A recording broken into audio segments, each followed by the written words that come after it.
So far we've just dealt with individual sources, but often you'll want to create a playlist, a sequence of content sources to be displayed in order, just like a playlist of music in iTunes.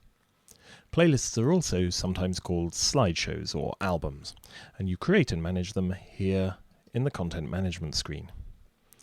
So as we've seen, over on the right I have all of my sources, and this column on the left shows my playlists, or it would if I had any. So let's create one now, which we do by clicking this little plus button down at the bottom.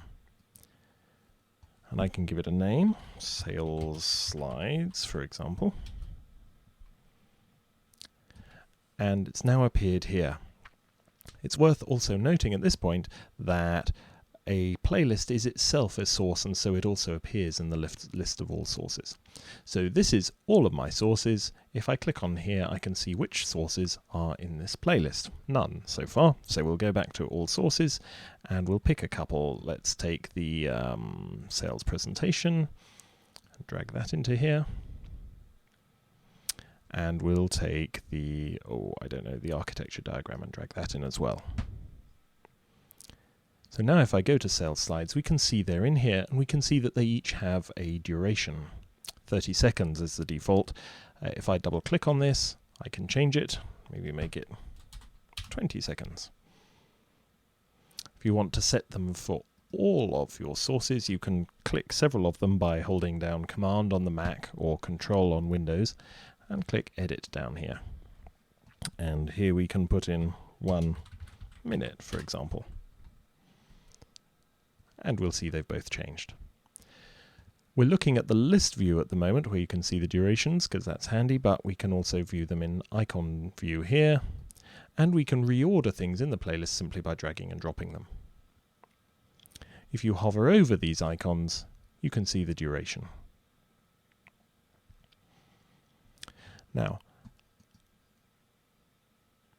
once you've created a playlist like this, assigning it to a screen is just like assigning a source.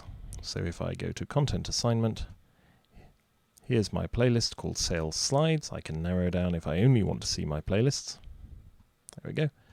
And putting it onto a particular screen just involves drag and drop. And we can see that's assigned, and those items will now play out in order. So a couple of final points here. It's important to remember that playlists can include a variety of different source types.